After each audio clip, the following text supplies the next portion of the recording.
Microsoft office ওয়ার্ডে আমরা প্রথম যে ক্লাস, আজকে ফার্স্ট স্টার্টিং ক্লাস হচ্ছে, সেই ক্লাসের মধ্যে আজকে শিখে নেব ফন্ট গ্রুপের পুরো ব্যাপারটা।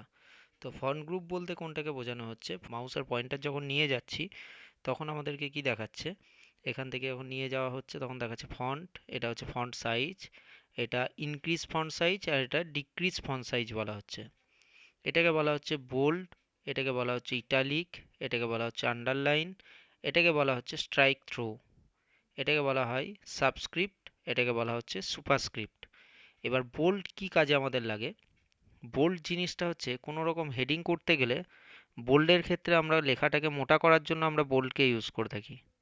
ইটালিক কি কারণে ইউজ করে থাকি? ইটালিককে ইউজ করে থাকি আমরা কোনো লেখাকে একটু স্টাইলিশ করে একটু হেলিয়ে যদি লেখা হয় তাহলে সেটাকে আমরা ইটালিকভাবে ইউজ করে থাকি। আন্ডারলাইন কেন ইউজ করে থাকি? আন্ডারলাইনকে আমরা ইউজ করে থাকি হচ্ছে যখন কোনো রকম হেডিং দিই, হেডিংয়ের নিচেতে একটা দাগ দেওয়া থাকে, মানে আন্ডারলাইন দেওয়া থাকে। আন্ডারলাইনের বিভিন্ন রকম স্টাইল থাকে। তো আন্ডারলাইনের এই যে আন্ডারলাইনটা আছে তার পাশে একটা তীর চিহ্ন আছে, এটার মধ্যে যদি ক্লিক করি নানা রকম আন্ডারলাইনের স্টাইল আছে, যে স্টাইলটাকে আমরা সিলেক্ট করব সেই স্টাইলটাই আমাদের কিন্তু এখানে আসবে। পরবর্তীকালে আমি কাজের থ্রুতে দেখাবো জিনিসটা। তো চলো স্টার্ট করা যাক আমাদের কিভাবে কি করতে হচ্ছে না হচ্ছে। তো প্রথমত আমি তো পুরো জিনিসটাকে যদি টাইপ করে লিখতে যাই অনেকটাই টাইম লেগে যাবে। তার জন্য আমরা ওয়ার্ডের মধ্যে একটা বাই ডিফল্ট একটা প্যারাগ্রাফ থাকে, সেই প্যারাগ্রাফটাকে নিয়ে আসার জন্য আমাদের কি করতে হবে, সমান চিহ্ন দিতে হবে, এখান থেকে লিখতে হবে RAND, র্যান্ড। র্যান্ড লেখার পর সবারই কম্পিউটারের মধ্যে bracket in, first bracket in আর আউটের অপশান থাকবে, যেটা নাম্বার 9 আর নাম্বার 0-র ওপরে দেওয়া থাকে। তো সেটাকে প্রেস করার জন্য শিফট ধরে 9 প্রেস করলে ব্র্যাকেট ইন হচ্ছে, শিফট ধরে 0 প্রেস করলে ব্র্যাকেটটা আউট হয়ে যাচ্ছে। এন্টার মারলাম। তো এন্টার মারার সাথে সাথে কি হচ্ছে, আমার পুরো একটা 3টে বা 4টের প্যারাগ্রাফ কিন্তু চলে আসছে।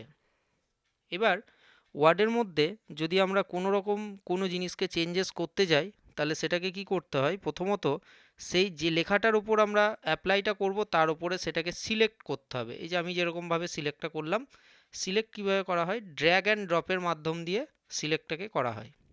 সিলেক্টটা করার পর আমরা এখান থেকে যে ফন্টের যে স্টাইলটা আছে সেই ফন্টের স্টাইলটাকে ক্লিক করার পর এখান থেকে প্রচুর ফন্ট স্টাইল থাকে, পার্টিকুলার কোনো ফন্ট স্টাইল যদি বলা থাকে আমি এখান থেকে লিখছি টাইমস নিউ রোমান, TIME করলাম। তো টাইমস নিউ রোমানটা এখানে শো করছে, ক্লিক করে দিলাম, টাইমস নিউ রোমান চলে এলো। ফন্ট সাইজ আছে 12, ফন্ট সাইজের 12-র যে স্টাইলটা থাকছে, মানে ফন্টের যে সাইজটা থাকছে সেটা 12 করা আছে। 12-র পর আছে 14, তারপর আছে 16, তারপর আছে 18। তো আমি যদি এখন 16-র পর যদি 17 লাগে তো তার জন্য আমি কি করব, এখানের মধ্যে তো নাই, তো 12টাকে সিলেক্ট করার পর এখান থেকে 1 আর 7 প্রেস করব, দেন এন্টার কি প্রেস করলে ফন্ট সাইজটা কিন্তু 17 চলে আসছে। এবার যদি আমি এই জিনিসটাকে এখান থেকেও করতে পারি তাহলে সেটাকেও করা যাবে, ইনক্রিজ ফন্ট সাইজ, এটা হচ্ছে ডিক্রিজ ফন্ট সাইজ। দুটো অপশান থাকছে, ইনক্রিজ মানে হচ্ছে বাড়ানো আর ডিক্রিজ মানে হচ্ছে কমানো। সেই অপশানটা কিন্তু আমার এখান থেকে বড় হাতের একটা লেখা আছে যেটা একটু বড়, আর তার পাশে হচ্ছে ডিক্রিজ ফন্ট সাইজটা হচ্ছে ছোট। এবার যেটা আসছে যে বোল্ড কি কাজে ইউজ করব, আমি এই ভিডিও লেখাটাকে সিলেক্ট করলাম, ভিডিওটাকে এখান থেকে বিতে ক্লিক করে দিলাম, তাহলে কি আসছে, বোল্ড হচ্ছে, মানে হচ্ছে আরেকটু মোটা হয়ে যাচ্ছে। বলেছিলাম কি ইটালিক করব, তাহলে আয়ে যদি ক্লিক করি তাহলে কি হচ্ছে, ভিডিও যে লেখাটা আছে সেটা ইটালিক, মানে একটু বেঁকিয়ে লেখা হচ্ছে, সেটাকে বলা হচ্ছে ইটালিক। এবার কোনো রকম জিনিস যদি আমরা হেডিং করি, হেডিংয়ের জন্য কি করতে হবে, ভিডিও যে লেখাটা আছে এই পুরো প্যারাগ্রাফটাকে আমি এন্টার দিয়ে নামিয়ে দিলাম। নামানোর পর আমি এই ওপরে ক্লিক করলাম, কার্সারটা এখানে ব্লিঙ্ক করছে। আমরা হেডিং কোথায় করে থাকি, হেডিং করে থাকি হচ্ছে মিডিলে, তাহলে মিডিলের পোর্শনে আমাকে আসতে হবে। মিডিলের পোর্শন এইটা হচ্ছে অ্যালাইনমেন্ট সেকশন, এটা পরে আমি আসছি। এবার এখানের মধ্যে লেখা থাকবে, হয়তো আমি এখানে লিখছি কম্পিউটার, কম্পিউটার লিখলাম।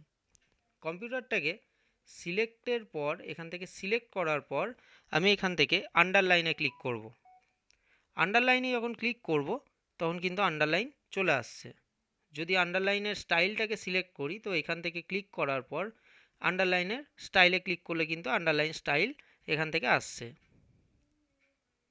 নানা রকম আন্ডারলাইন স্টাইল আছে, সেই স্টাইলগুলোকে আমি অ্যাপ্লাই করে করে দেখতে পাচ্ছি। তো এটা গেল আন্ডারলাইনের ব্যাপারটা।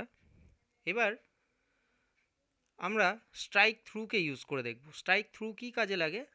কোনো লেখাকে আমরা যদি ভুল হয় তখন আমরা কি করি, কেটে দিই লেখাটাকে। তো সেটাকে ইউজ করার জন্য আমরা স্ট্রাইক থ্রুকে ইউজ করব। জাস্ট একটা ক্লিক করে দেবো, তো লেখাটা কেটে গেল। এটা হচ্ছে স্ট্রাইক থ্রু।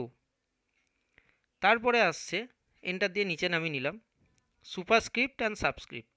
কী কাজে লাগে? আমরা আগে অঙ্কের ফর্মুলা করে থাকি H2SO4 বা হয়তো এক্স স্কোয়ার, এ স্কোয়ার, বি স্কোয়ার এরকম ধরনের করে থাকি। তো তার জন্য আমরা কি করব, আমি এখানে লিখলাম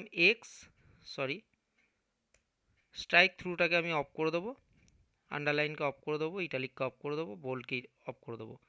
এক্স আর 2 লিখলাম, তাহলে কত হলে এক্স আর 2 চলে এসছে। আমি কোনটাকে সিলেক্ট করব? 2টাকে সিলেক্ট করব, কারণ স্কোয়ারটাকে করব কোনটা? 2টাকে। তার জন্য আমি কি করলাম, এটা হচ্ছে সাবস্ক্রিপ্ট, এটা হচ্ছে সুপারস্ক্রিপ্ট, যেটাকে স্কোয়ার বলে থাকি। স্কোয়ার আসছে। আমি যদি H2SO4 লিখি তো সেক্ষেত্রে কি করব, এখান থেকে এটাকে উঠিয়ে দেওয়ার পর H2SO4, তাহলে 2টাকে সিলেক্ট করতে হবে। চলে এসেছে আমার H2SO4। এবার এটা গেল সুপারস্ক্রিপ্ট অ্যান্ড সাবস্ক্রিপ্ট, দুটো অপশান থাকে। এটা হচ্ছে সাবস্ক্রিপ্ট, এটা হচ্ছে সুপারস্ক্রিপ্ট।